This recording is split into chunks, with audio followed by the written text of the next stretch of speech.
helping homeless families find a permanent place to live. I'm Jill Horner. This is Comcast Newsmakers.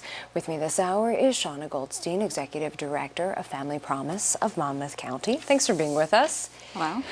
Talk to us a little bit about some of the trends that you're seeing at this point, because we're talking about not homeless individuals, we're talking about homeless families. So as everybody knows, the economy is horrible, and more families are living in poverty. More and more families are having to choose between paying their rent and their mortgage and putting food on the table. And we're really the only resource in Monmouth County for families when they do find themselves to be homeless. We're the only homeless shelter for families. We keep families together.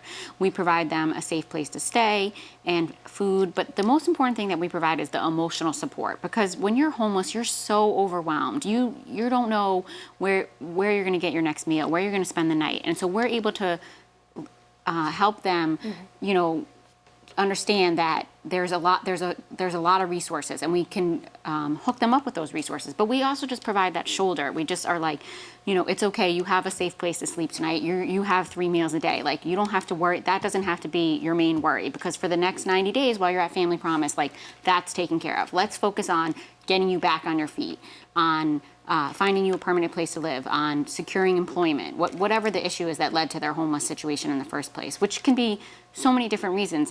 We had a family come to us just recently who her son was sick, and he had really bad asthma, and she had to take time off from work unpaid. And when people are living paycheck to paycheck, that little bit of time you're getting unpaid, you're choosing between, like I said, food and shelter, and that's what we see a lot. And you mentioned the idea of working with the parents in this situation in order for them to eventually find the resources to have that permanent housing situation. But what about the kids? What are some of the challenges that these young people face, and how do you ensure that they continue in their development and their education while at Family Promise? We try to make it as normal a process for them as possible. So we encourage them to continue in any activities that they're participating in. So recently we had a family, the daughter was in cheerleading, the son was in football. We have them continue in their activities. We don't want them to miss anything, and we just try to provide a normal home environment. We actually just moved into a new day center, which is where our families are at during the day, and it's a beautiful house on the grounds of a church in Middletown, and the families were so excited because it was much bigger than our last space. There's a playroom for the kids, so they have their own space,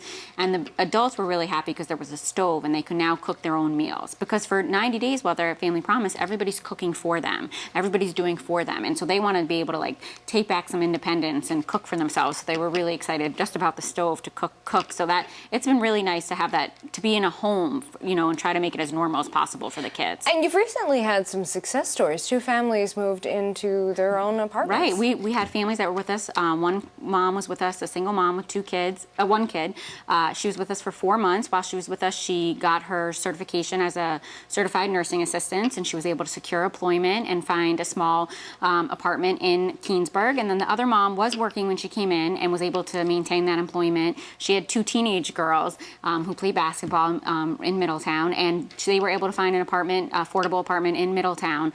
What we do see is that there is not a lot of affordable housing in Monmouth County, and so our families really struggle to find something they can afford, because the families we're working with, like I said, are those low-income wage earners. So we're always encouraging them to take advantage of, schooling, vocational, whatever they can to increase their income potential, because it is very difficult to find affordable housing in Monmouth County. You're also looking for people to get involved both through donations and through donating their time. Right. We're looking for board members and volunteers always.